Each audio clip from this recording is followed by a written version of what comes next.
My channel. मेरा नाम है मृदुला और आज हम डिस्कस करेंगे फार्माकोग्नोसी के स्कोप के बारे में। तो चूँकि आज के डेट में फार्माकोग्नोसी जो है वो सिर्फ किसी भी क्रूड ड्रग के ट्रेडिशनल आइडेंटिफिकेशन और स्टडी तक ही नहीं रह गया है, बल्कि ये बहुत सारे डिसिप्लिन के साथ कनेक्ट करके, ये जैसे कि आपको botany, taxonomy, phytochemistry, pharmacology, biotechnology के साथ मिलके ये नए नए हर्बल फॉर्मुलेशंस डेवलप करने में जो है वो हेल्प कर रहा है। साथ ही उसके डिस्कवरी में भी एक इम्पॉर्टेंट रोल ये प्ले कर रहा है। तो अब देखते हैं कि फार्माकोग्नोसी जो है वो डिफरेंट एरिया में कैसे हेल्पफुल है। तो सबसे पहला फर्स्ट एरिया है study of natural source. Pharmacognosy के हेल्प से जो है हम अलग अलग मेडिसिनल प्लांट्स जो कि नेचुरल रिसोर्सेज से मिलते हैं उनकी स्टडी कर सकते हैं। जो डिफरेंट सोर्सेज अगर हम कंसिडर करें जहाँ से हमें प्लांट जो है वो मेडिसिनल प्लांट जिससे हम ऑब्टेन कर सकते हैं वो है प्लांट सोर्स, जैसे कि हो गया आपका सेना डिजिटालिस, ये जो है बेसिकली प्लांट्स हैं। एनिमल सोर्स की बात करें तो हनी और जेलेटिन जो है वो हमें एनिमल से मिलता है। हनी जो है वो बी और जेलेटिन जो है वो फिश से मिलता है। ठीक है। मैरीन सोर्स की बात करें तो एल्गी हो गया। माइक्रोबियल सोर्स यानी कि डिफरेंट माइक्रो ऑर्गेनिज्म यूज करके एंटीबायोटिक जो है वो डेवलप किया जाता है, जैसे कि पेनिसिलिन एक एग्जांपल हो गया। और मिनरल सोर्सेज के एग्जांपल्स हो गए आपको कैलिन और टाल्क, ये जो है वो अलग अलग मेडिसिनल पर्पस के लिए यूज होते हैं। नेक्स्ट जिसमें कि फार्माकोग्नोसी हेल्प करता है वो है मेडिसिनल प्लांट्स के कल्टीवेशन में। अब बेसिकली हम प्लांट ग्रो करते हैं तो उसके लिए क्या नेसेसरी है कि उसका कल्टीवेशन का टाइम सही होना चाहिए, प्रॉपर जो है कल्टीवेशन की प्रिपरेशन होनी चाहिए। तो फार्माकोग्नोसी हमको ये हेल्प करता है कि किसी भी मेडिसिनल या फिर एरोमेटिक प्लांट के लिए जो है किस साइंटिफिक मेथड को हम यूज़ करेंगे कि उसकी प्रॉपर जो है वो डेवलपमेंट हो सकेगी। इसके अंदर आपका आता है कि हम सूटेबल सॉइल उस पार्टिकुलर मेडिसिनल प्लांट या एरोमेटिक प्लांट के लिए सेलेक्ट करें, किस क्लाइमेट में वो बेस्ट ईल्ड देगा या ग्रो करेगा। जो सीड्स की क्वालिटी हम यूज़ कर रहे हैं उसको बहुत अच्छी होनी चाहिए। और जो भी प्रैक्टिसेस है जैसे कि लेवलिंग ऑफ सॉइल हो गया या फिर प्लगिंग ऑफ सॉइल हो गया, सोइंग सीड को सो करना और फिर उसको प्रॉपर टाइम पे इरिगेशन वगैरह प्रोवाइड करना। पेस्ट अगर हो रहे हैं तो किस मेथड से हम पेस्ट को सही तरीके से बिना प्लांट को हार्म किए यानी कि मेडिसिनल प्लांट को हार्म किए जो है वो ग्रो कर सकते हैं। ये सारी स्टडी करने में जो है वो फार्माकोग्नोसी हेल्प करता है। नेक्स्ट जो फील्ड है उसमें कलेक्शन एंड हार्वेस्टिंग। सपोज करिए कि हमने जो है प्लांट को हार्वेस्ट करना है, यानी मेडिसिनल प्लांट्स का हमने कल्टीवेशन कर लिया है, हार्वेस्ट करना है, तो जो क्वालिटी हमें मिलेगी वो बहुत डिपेंडेंट होती है आपकी कि आप कैसे उसको कलेक्ट करते हो। तो फार्माकोग्नोसी जो है वो हमें हेल्प करता है ये जानने में कि उस मेडिसिनल प्लांट का हार्वेस्टिंग का करेक्ट एज क्या है, किस सीजन में हार्वेस्ट करना सही रहेगा और टाइम क्या होना चाहिए कलेक्शन का। साथ ही मैं कौन सा मेथड यूज करें जिससे कि प्लांट को हार्म ना पहुंचे और जब हम उसको कलेक्ट कर रहे हैं तो किसी तरह से वो जो है वो कंटामिनेट ना हो। सेकंड है, अब उस क्रूड ड्रग को हमने कलेक्ट कर लिया, हार्वेस्टिंग के बाद कलेक्ट कर लिया, पर उसके बाद भी जो है वो बहुत ज़रूरी होता है उसकी क्वालिटी को मेंटेन करना। तो उसके लिए प्रॉपर प्रोसेसिंग की ज़रूरत पड़ती है, जैसे कि प्रॉपर तरीके से उसको क्लीन किया जाए, सही तरीके से मिक्स किया जाए, फिर उसको ड्राई किया जाए, अगर कोई प्रिजर्वेशन की ज़रूरत है तो वो स्टेप जो है वो लिया जाए। साथ ही उसको पैक करके स्टोर करने तक उसको किसी तरह का कोई अफेक्ट ना हो, ये सारी चीज़ें जो है वो जानने में फार्माकोग्नोसी जो है वो है। नेक्स्ट जो फील्ड है वो है आपका आइडेंटिफिकेशन एंड ऑथेंटिकेशन। अब सपोज करिए हमें कोई क्रूड ड्रग मिल गया तो हम उसको कैसे आइडेंटिफाई करेंगे कि वो जेन्युइन है या नहीं है। तो इसमें फार्माकोग्नोसी का बहुत मेजर रोल है, क्योंकि फार्माकोग्नोसी हमें वो क्राइटेरिया प्रोवाइड करता है जिसपे कि हम ये पता कर सकते हैं, जैसे माइक्रोस्कोपिक इवेल्युएशन यानी कि जो प्लांट है उसके अंदर के कंस्टिट्यूएंट क्या है, माइक्रोस्कोपिक यानी कि बाहर से उसका स्ट्रक्चर क्या है, जिसके अंदर ऑर्गेनोलेप्टिक इवेल्युएशन होता है कि मतलब उसका कलर सही है, टेस्ट सही है, ओडोर सही है। केमिकल और फिजिकल इवैल्यूएशन यानी कि उसके अंदर के केमिकल कंस्टिट्यूएंट का पता करना। तो ये सारी के लिए जो मेथड्स है वो आपको फार्माकोग्नोसी प्रोवाइड करता है। तो नेक्स्ट है डिटेक्शन ऑफ एडल्ट्रेशन। तो फार्माकोग्नोसी का यहाँ भी बहुत ही मेजर रोल होता है, क्योंकि फार्माकोग्नोसी की हेल्प से हम किसी भी ड्रग में जो एडल्ट्रेंट प्रेजेंट है, एडल्ट्रेंट बेसिकली आपका अनवांटेड सब्सटेंस होता है। ये जो है या तो सेम प्लांट जो कि एग्जॉस्टेड फॉर्म में होगा, मतलब उसमें से सारे एक्टिव कंस्टिट्यूएंट निकाल दिए गए हैं, उसको मिक्स कर दिया जाता है, या उसके जैसा सिमिलर दिखने वाला जो है वो मिक्स कर दिया जाता है, ठीक है। या फिर उससे जो लो क्वालिटी का मटेरियल होता है वो मिक्स कर देते हैं, या कोई फॉरेन मैटर जो है वो मिक्स कर देते हैं, तो इससे जो हमारा ड्रग है वो एडल्टरेटेड हो जाता है। तो फार्माकोग्नोसी उसको डिटेक्ट करने में बहुत ही इंपॉर्टेंट रोल प्ले करता है। नेक्स्ट जो एरिया है वो है फाइटोकेमिस्ट्री का। तो मॉडर्न फार्माकोग्नोसी का फाइटोकेमिस्ट्री जो है वो एक इम्पॉर्टेंट पार्ट है, क्योंकि फाइटोकेमिस्ट्री के हेल्प से ही किसी भी मेडिसिनल प्लांट में कौन सा केमिकल कंस्टिट्यूएंट प्रेजेंट है, मतलब उसका बेसिक नेचर क्या है, वो एल्कोलॉइडल है, ग्लाइकोसाइडिक है, या फ्लेवोनॉइड है नेचर में, या टैनिन है, ये सारी चीज़ें जो है वो पता की जा सकती है। इसके अलावा फाइटोकेमिस्ट्री में जो है वो किसी भी मेडिसिनल प्लांट से एक्टिव कंस्टिट्यूएंट कैसे एक्सट्रैक्ट करेंगे, उसको सेपरेट करेंगे, फिर उसके बाद जो प्यूरिफिकेशन, आइडेंटिफिकेशन जो है वो सारा आपको इसी में किया जाता है किसी भी मेडिसिनल प्लांट का। नेक्स्ट है isolation of and identification of active constituent. तो बेसिकली फाइटोकेमिस्ट्री के हेल्प से तो हम उसका बेसिक नेचर पता कर रहे हैं, फिर उसको हम क्या करेंगे, उसमें से जो भी केमिकल कंस्टिट्यूएंट है जो बायोलॉजिकली एक्टिव है, मतलब कि जो कि आपको थेरेपेटिक इफेक्ट किसी तरह का भी या किसी भी डिसीज को ट्रीट करने के लिए रिस्पॉन्सिबल है, उसको फिर आइसोलेट किया जाता है और आइडेंटिफाई किया जाता है। ये भी फार्माकोग्नोसी का ही एक पार्ट होता है।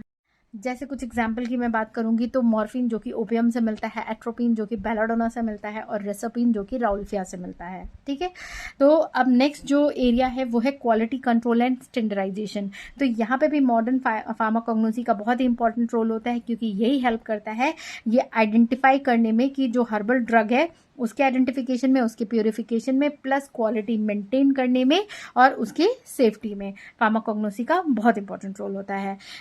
और ये कैसे कर सकते हैं, तो ये डिफरेंट आज के डेट में जो क्रोमेटोग्राफी और स्पेक्ट्रोस्कोपी जो है उसके हेल्प से ये किया जाता है। क्रोमेटोग्राफी में जो है वो TLC यानी थिन लेयर क्रोमेटोग्राफी, HPTLC यानी high performance thin layer chromatography, HPLC high performance liquid chromatography, GC यानी गैस क्रोमेटोग्राफी के थ्रू यूज़ कर सकते हैं, या फिर आप UV visible spectroscopy, IR, NMR chromatographic fingerprinting के थ्रू जो है वो जो हर्बल ड्रग्स का सब कुछ मेंटेन कर सकते हैं। स्टैंडर्डाइजेशन जो है वो बहुत ही इंपॉर्टेंट पार्ट होता है किसी भी हर्बल ड्रग का। क्यों करना पड़ता है, क्योंकि जैसे ही कल्टीवेशन मेथड या फिर प्लेस, सॉइल, ये सब चेंज होता है, तो जो एक्टिव कंस्टिट्यूएंट होते हैं उसके भी जो ईल्ड होता है उसमें वेरिएशन होता है, उसके केमिकल कंपोजिशन में भी वेरिएशन होता है, इसीलिए स्टैंडर्डाइजेशन करना बहुत इंपॉर्टेंट होता है।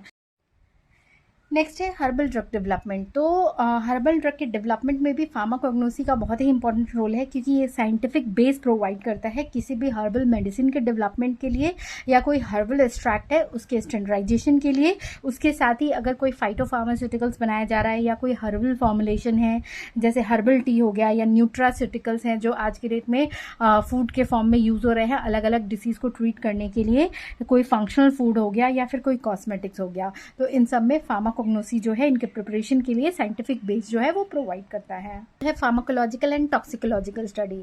तो अब सपोज करिए कोई भी नेचुरल प्रोडक्ट है, उसको इवेलुएट करना है किसी भी हर्बल फॉर्मुलेशन को डेवलप करने के लिए, तो उसके लिए क्या है, उसकी थेरेपेटिक एक्टिविटी भी चेक करनी पड़ेगी और वो कितना सेफ है ये भी चेक करना पड़ेगा।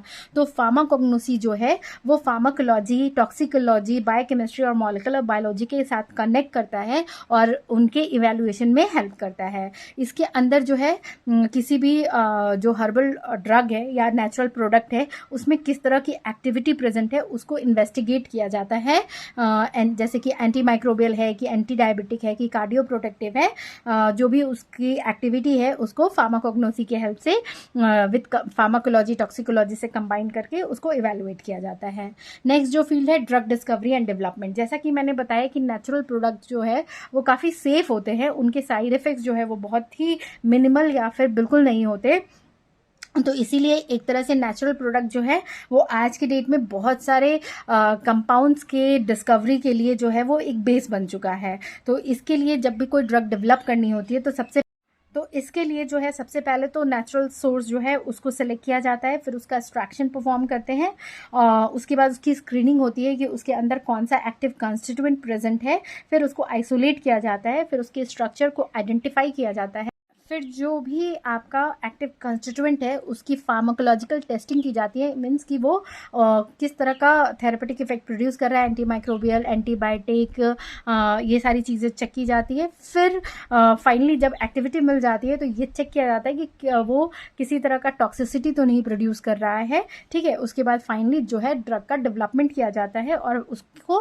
फिर फर्दर क्लिनिकल ट्रायल्स के लिए डाला जाता है। अगर वो बिल्कुल सेफ होता है तो एज अ न्यू ड्रग वो मार्केट में अवेलेबल हो जाता है। नेक्स्ट जो एरिया है वो है बायोटेक्नोलॉजी का। तो आज की डेट में मॉडर्न फार्माकोग्नोसी जो है वो बायोटेक्नोलॉजी के साथ भी कंबाइन कर रही है, ताकि जो भी मेडिसिनल प्लांट्स है उसकी क्वालिटी के इम्प्रूव किया जा सके, उसका प्रोडक्शन जो है वो इम्प्रूव किया जा सके, ठीक है। तो इसके लिए बायोटेक्नोलॉजी के जो मेथड्स है, जैसे प्लांट टिश्यू कल्चर के थ्रू अलग अलग मेडिसिनल प्लांट्स का ग्रोथ हो रहा है, डिफरेंट सेल कल्चर्स बनाए जा रहे हैं जिससे कि मैक्सिमम से मैक्सिमम यील्ड मिल सके, अलग अलग मेथड से उसको डेवलप किया जा रहा है, जेनेटिक इंजीनियरिंग के थ्रू हाइब्रिड जो है वो प्रोड्यूस किया जा रहा है, हेरी रूट कल्चर या फिर सेकेंडरी मोटाबोलाइट्स जो है वो उनको प्रोड्यूस किया जा रहा है, जिससे कि एक वैल्यूएबल प्लांट मिल सके जिसमें कि सफिशिएंट जो भी हमें रिक्वायर्ड एक्टिव कंस्टिट्यूएंट है वो मिल सके, और ये सारा कुछ जो है एक कंट्रोल कंडीशन में जो है वो किया जाता है। नेक्स्ट जो फील्ड है वो है मॉलिकुलर फार्माकोग्नोसी का। तो यहाँ पे जो फार्माकोग्नोसी है वो मॉलिकुलर टेक्निक जैसे कि DNA fingerprinting, DNA barcoding, molecular marker या फिर जेनोमिक स्टडी के थ्रू जो है वो मेडिसिनल प्लांट्स को ऑथेंटिकेट करने में हेल्प करती है। खास करके ये तब कंडीशन आती है जब दो मेडिसिनल प्लांट बिल्कुल एक जैसे दिखाई देते हैं। नेक्स्ट जो एरिया है वो है कीमोटैक्सोनॉमी का। इसमें केमिकल कंस्टिट्यूएंट के बेसिस पे प्लांट्स को आइडेंटिफाई किया जाता है और क्लासिफाई किया जाता है।